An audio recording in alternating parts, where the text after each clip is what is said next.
Bonjour à toutes, bonjour à tous. Merci de cette venue matinale. Donc je m'appelle Christophe, Chris, voilà. Aujourd'hui, je viens vous raconter mon histoire. Aujourd'hui, je voulais introduire avec quelque chose que ma grand-mère m'a dit. Elle m'a toujours dit que la crypto, c'était comme l'amour. Parfois, ça peut paraître confus, mais parfois, ça peut valoir le coup. Euh, pour la présentation, rapidement, au niveau du CV un petit peu plus classique, après je fais une présentation un petit peu plus philosophique. Je suis investisseur en crypto-monnaie. Je suis aussi coach en développement personnel. Je suis aussi love coach. Je suis un peu le Hitch asiatique. Voilà. J'ai un livre en préparation aussi également l'année prochaine qui raconte un petit peu mon histoire de vie. Et plus récemment, je suis rentré des Émirats Arabes Unis pour lancer un business en France. Donc, je suis président de la Sazuka Consulting qui valorise la donnée personnelle en France. Pour la présentation un peu plus philosophique, si vous parliez avec ma psychologue, elle vous dirait que je me passionne pour tout, mais que je ne tiens à rien, que je suis une plume dans le vent, une caresse sur un visage, un rapport sexuel sans lendemain.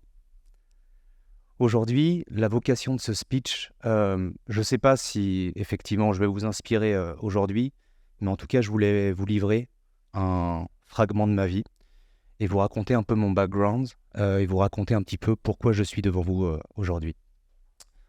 Donc, j'ai été adopté à l'âge d'1 an, donc je suis coréen, je viens de Séoul, mes frères sont éthiopiens, donc vous avez compris tout le cosmopolitisme de ma famille. J'ai été adopté par la prunelle de mes yeux, mes parents, que j'aime sans condition, que j'aime infiniment.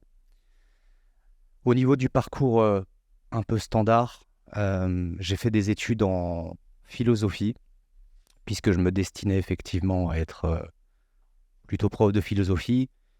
Quand j'ai appris le salaire d'un prof de philosophie, bon, j'ai demandé si c'était par semaine, on m'a dit que c'était par mois.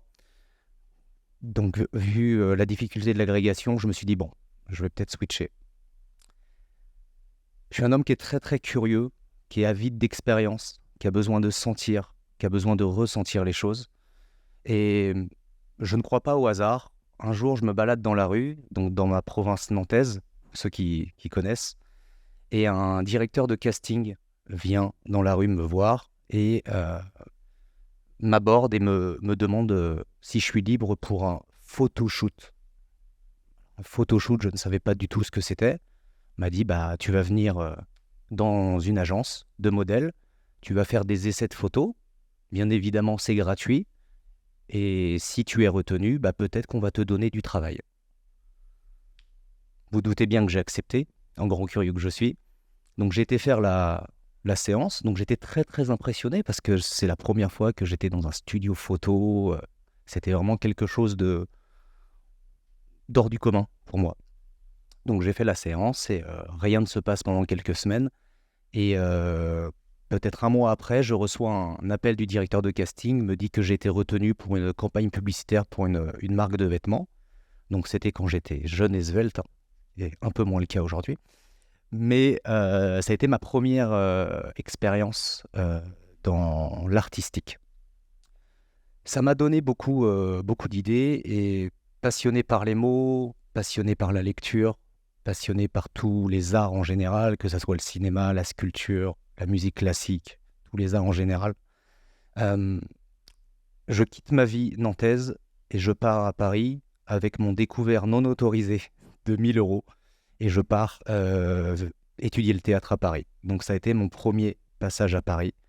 Donc je suis arrivé dans la capitale avec moins 1 000 euros, quelque chose comme ça sur mon compte.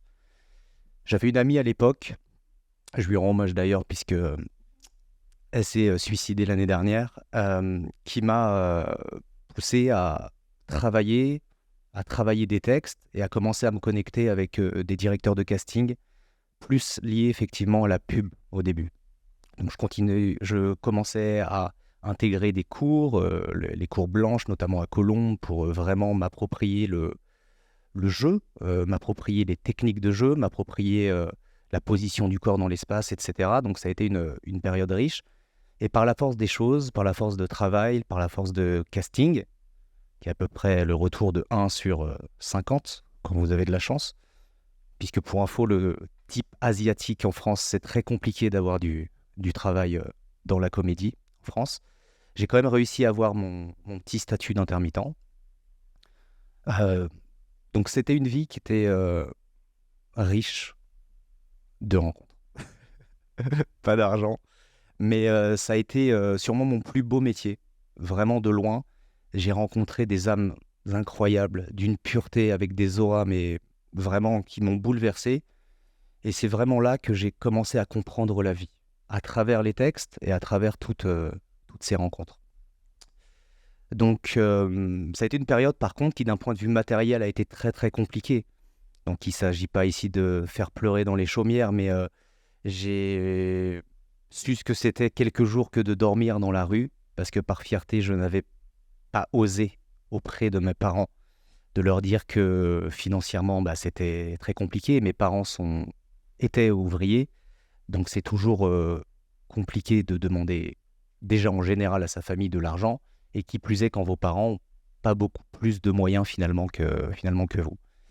Donc ça a été ma première période de dépression.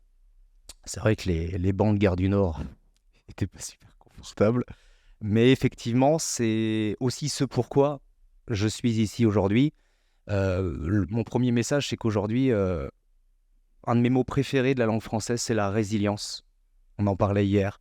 Et je pense qu'aujourd'hui, vous tous qui êtes là et tous les entrepreneurs qu'on peut croiser aujourd'hui, tous les participants, tous les bénévoles à ce salon, finalement, ont un mindset commun qui est justement rebondir comme un ricochet en cas d'échec. Donc cette période de dépression était quand même difficile parce que je ne connaissais pas cette maladie. Elle a été qualifiée a posteriori effectivement par un thérapeute. Et du coup, j'ai fait le choix de stopper mon début de carrière et de rentrer du coup à Nantes. Donc je suis rentré, j'étais complètement en perte de repères. Je savais pas du tout quoi faire de ma vie.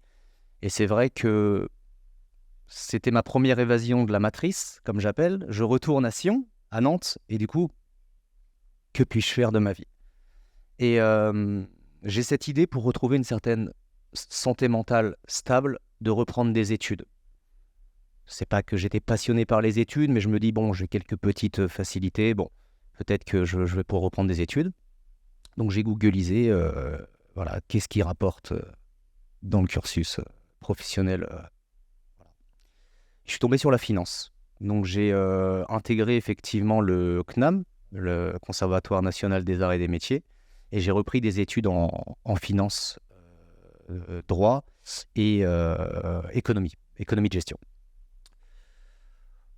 C'était un cursus qui m'a donné de la culture générale. Ça m'a pas vraiment donné de recul sur la vie, mais au moins j'avais un bagage supplémentaire pour être en droit et légitime de pouvoir avoir un job dit classique. Le bon petit CDI, avec les bons petits tickets restaurants, avec la belle petite mutuelle. Donc j'ai eu mon diplôme et après j'ai intégré le Crédit Mutuel à l'accueil. Donc je distribuais des cartes bancaires. Donc c'est vrai qu'en termes d'épanouissement, j'ai trouvé assez vite mes limites, au bout peut-être de 48 heures. Et bon, après cela dit, les histoires de Madame Durand n'étaient pas sans intérêt. Mais j'avais pour vocation effectivement à faire peut-être autre chose. Donc j'ai travaillé fort et en fait j'ai gravi les échelons, donc ça m'a pris 5 ans. Et ma dernière expérience dans la matrice, j'ai fini senior advisor, donc dans une grande banque française. Donc je suis retourné à Paris, puisqu'ils m'ont chassé. Et du coup, ils m'ont fait intégrer une agence parisienne pour suivre un portefeuille de corporate. C'est là que j'ai rencontré mon ami et mon partenaire, Maître Ouija, qui a d'abord été mon client avant d'être mon ami. Et c'était un travail un peu plus intéressant, parce qu'effectivement, on avait des relations peut-être un peu plus finies, un peu plus abouties avec la clientèle. Mais j'ai découvert l'autre visage de la banque. Et quand j'ai compris le fonctionnement d'une banque, toute la substance de ce que je faisais s'est vidée. Parce qu'en fait, j'ai compris que l'intérêt n'a jamais été pour le client. Et je suis désolé s'il y a des banquiers, je crois qu'il y a un banquier ce matin, c'est que mon avis, hein. C'est pas une vérité absolue, mais en tout cas, effectivement, la banque m'a vraiment déplu sous plusieurs pans, des heures à n'en plus finir, des chiffres impossibles à atteindre, une volumétrie écrasante, la cravate qui m'étouffait tous les jours. Dès qu'on oubliait la cravate, on avait un mot, comme vous savez, au collège. Donc à un moment de temps, on se pose encore des questions. Et malheureusement ou heureusement, du coup, je connais ma deuxième période de dépression. Perte de sens, j'arrivais plus à me lever, mes jambes ne me portaient plus. Je suis tombé aussi dans certaines addictions, donc je ne vais pas vous faire l'étalage. Je suis un bon chimiste par contre, mais par contre, je ne vais pas aller au-delà. Voilà. Donc ça a été très compliqué. Et une amie un jour m'appelle, me dit écoute, faut que tu t'en sortes, parce que ça va pas le faire. Elle me voyait dépérir au quotidien et je voyais pas le bout du tunnel. Et je me dis c'est pas possible, cette vie recommence. C'est pas possible cet état de dépression. Et elle me dit il faudrait que tu passes un test avec un professeur, Luc Martrencher, il est psychoclinicien à l'hôpital de Lyon. Il m'a dit elle me dit contacte-le de ma part. Je pense que vous avez des choses à vous dire. Je contacte ce psychoclinicien un peu naïvement et il me dit écoutez, monsieur Lefebvre, je vous envoie un questionnaire tout simple et après on discute ou pas. Peut-être que vous n'aurez pas de mes nouvelles, mais peut-être que vous aurez de mes nouvelles. Donc je passe son test, entre guillemets, donc des questions ouvertes, des questions un petit peu mnémotechniques, des questions philosophiques, etc. Assez important. Donc un soir, je m'y mets, je travaille, je rédige. 3 semaines sans réponse. Et au bout de 3 semaines, je reçois un courrier dans ma boîte aux lettres. Et c'est là où effectivement le puzzle a commencé à s'assembler, puisque j'ai été diagnostiqué HPI-HPE. Donc effectivement, ce qui m'a donné plus de pistes de réflexion. Parce que je me disais, est-ce que c'est un trauma lié à mon adoption? Est-ce que c'est un trauma lié effectivement au fait que je sois adopté? Est-ce que c'est le fait d'être asiatique? Est-ce que c'est le fait d'être différent? Mais au final, quand je vous vois tous, on est tous différents. Donc effectivement, c'était pas ça. Donc ce premier constat médical m'a donné des éléments de réponse de pourquoi je peux m'émouvoir devant une feuille qui tombe ou pleurer sur la 9e de Chopin. Et ça, effectivement, ça a quand même été un déclic salvateur finalement dans ma vie qui m'a permis non pas de résoudre mes problèmes, mais de mieux les appréhender. Et aujourd'hui, quand on sait ce qu'on a, c'est quand même plus facile d'aller de l'avant. La période bancaire se termine fin 2020 et donc aujourd'hui la vocation de ce speech c'est vous raconter donc du coup un fragment de mon histoire et comment la technologie a bouleversé ma vie. Je décide d'aller en vacances au Moyen-Orient juste avant ma démission à Dubaï. Donc je pars en vacances tout seul. Et comme vous avez pu le voir sur le teasing de la conférence, je change de place de l'avion, donc à 380, 450, 500 places, j'ai plus le chiffre en tête. Je change de place la veille, car je déteste être côté hublot. Voilà, pour la petite anecdote. Donc je change de place, donc je pars à Charles de Gaulle, je monte dans l'avion, et juste avant que les portes se ferment, il y a un petit mec qui arrive en courant, avec des lunettes fumées, un petit costard, sans valise. Vraiment un profil, mais qui m'a interpellé, quoi. Il se met à côté de moi et me dit je peux m'asseoir et tout. Je lui dis c'est ta place. Donc, à un moment donné, oui, tu peux t'asseoir, c'est pas chez moi. Et du coup, on commence à discuter. Et vers la fin du vol, je lui ai dit donne-moi ton Instagram ou je sais plus ce que je lui ai demandé, son Snapchat. Et on se contacte sur Dubaï. Moi, je suis là 10 jours. On essaye de se faire un dîner ou un déjeuner. Et on va aller passer du bon temps ensemble. Et là, il me sort un téléphone à clapet, messieurs, dames, en noir et blanc. Et c'est là où le switch commence. Je lui dis, mais du coup, t'as pas Snapchat dessus? Et il me dit non, mais c'est le téléphone de ma mère, j'ai perdu mon téléphone. Mais il me dit, t'inquiète pas, il y a mon frère, Selim, qui est à l'aéroport, il va venir me chercher avec sa femme, et du coup, tu vas prendre son Snapchat et on se... Donc déjà, le scénario est un peu fou. J'arrive à l'aéroport de Dubaï, effectivement, son frère est là, je prends son Snapchat. Donc je découvre Dubaï comme un bon touriste pour la première fois, avec les yeux écarquillés, etc. Bon, c'est vrai que l'écologie, j'ai constaté là-bas en premier lieu que c'était pas la folie. Et donc du coup, je les rejoins le mercredi. Voilà, ils m'écrivent, ils me disent, bah on va dîner dans un restaurant, est-ce que tu veux venir avec nous? On a rencontré sur un groupe Facebook privé, les Frenchies à Dubaï, un couple de Français. Je pense vraiment qu'il faut que tu viennes. Cette anecdote a vraiment du sens, puisque la personne qui change ma vie, est là, elle est le garçon, effectivement, du couple de Français. Je les rejoins à Dubaï, donc dans le restaurant. On discute, très sympa. On fait la fête, mais rien de plus. Chacun fait sa vie, chacun retourne à son hôtel. Un mois après mon retour, je reçois un texto de ce mec-là, Jordan. Il me dit viens chez nous avec ma copine, j'aurais bien envie de t'inviter à déjeuner. Est-ce que tu es libre dimanche? Bon, généralement on est libre le dimanche, donc je vais déjeuner avec lui.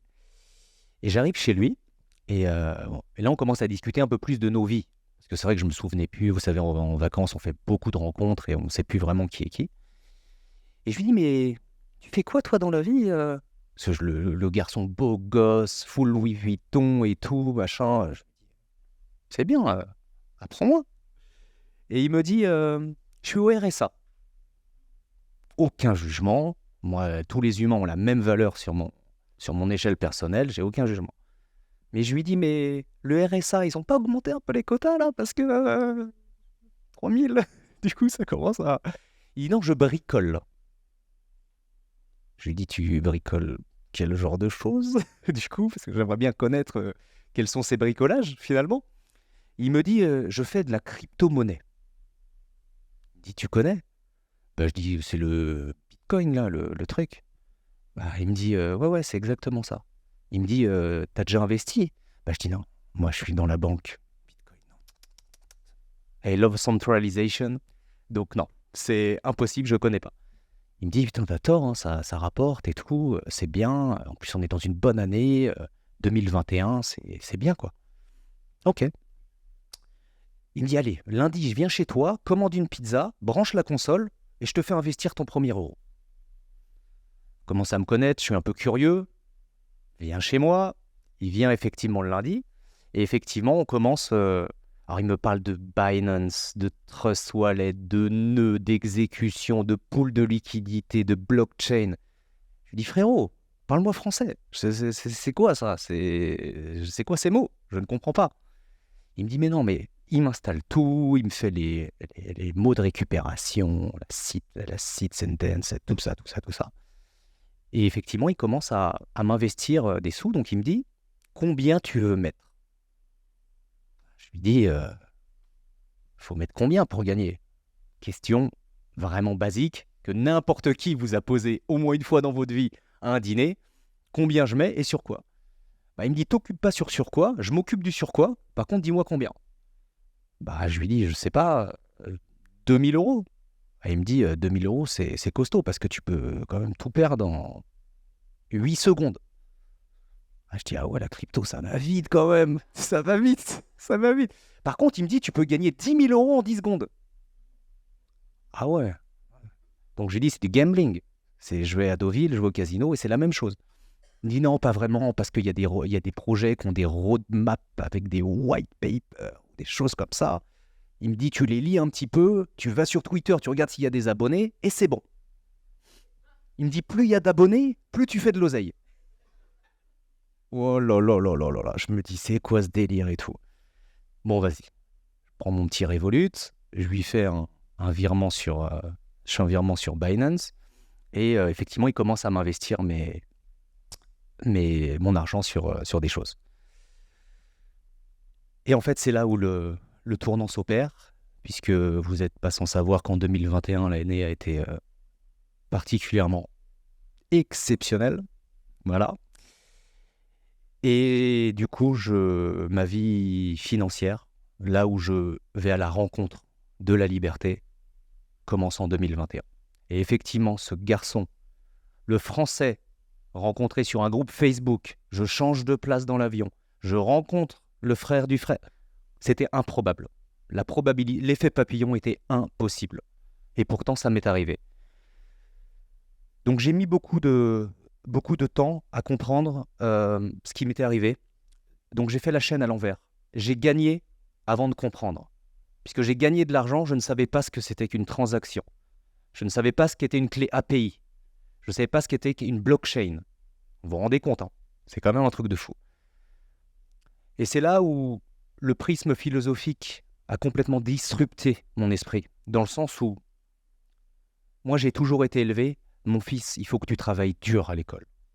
Si tu veux des baskets plus chères, tu vas faire le muguet, tu vas faire les tomates, tu vas faire les concombres, et éventuellement tu pourras t'acheter cette paire de baskets, mais il faut quand même que tu en mettes sur ton petit livret A. Parce que le livret A, c'est bien. C'est très très bien, le livret A. C'est sécurisé. C'est trop trop bien. C'est très très bien. C'est à toi. C'est à toi ton livret A. Ok. Par contre, mes parents, et je les aime infiniment, ne m'ont jamais parlé d'audace, de culot, d'aller rencontrer la liberté, d'ouvrir ses horizons, comme on fait tous dans cette salle. Et du coup, à partir de ce moment-là, j'ai commencé à me former, du coup, vraiment intensément. Donc le premier formateur au monde, c'est YouTube. Forcément, il n'y a pas que du bon, mais j'ai appris beaucoup de choses sur YouTube. J'ai commencé à lire Père riche, Père pauvre, La psychologie de la monnaie. Voilà. Et je lisais aussi toujours, bien évidemment, des livres plus philosophiques, tels que La loi de l'attraction, des choses comme ça. Ouais, voilà, pour vraiment, effectivement, comprendre ce qui m'était arrivé. Donc je décide de partir vivre au Moyen-Orient, qui pour moi était le hub mondial pour apprendre auprès des meilleurs. Effectivement, tout ce que je pensais savoir, non. En fait, j'ai compris que je sais que je ne sais rien. Voilà. Je ne sais plus si c'est toi avec qui j'en parlais hier, mais je sais que je ne sais rien. Du coup, bon, Samuel me dit qu'il reste 3 minutes, donc je vais faire vite, je vais faire mon message de conclusion. Aujourd'hui, je m'adresse à vous les yeux dans les yeux. Je pense qu'aujourd'hui, nous faisons partie des gens éveillés, des gens conscients.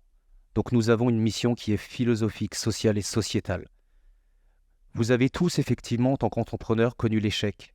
Vous êtes tous des gens résilients. Vous êtes tous tombés 100 fois avant de créer votre business et de faire votre premier million d'euros. Mais aujourd'hui, ce qui est le plus important, c'est qu'il ne faut pas que vous soyez égoïste. Il faut absolument que chacun d'entre nous, et j'en parlais avec Samuel hier, diffuse sa lumière, diffuse sa connaissance par pure bienveillance. Aujourd'hui, il ne faut pas être égoïste, messieurs, dames. On a une mission qui est aujourd'hui, je ne crois pas à la full décentralisation, mais je crois à la centralisation des énergies. Et aujourd'hui, le plus important, c'est que peu importe ce que vous faites dans la tech, dans l'IA, dans le Web3, il faut effectivement que vous répandiez encore et encore vos connaissances, votre bienveillance et votre altruisme.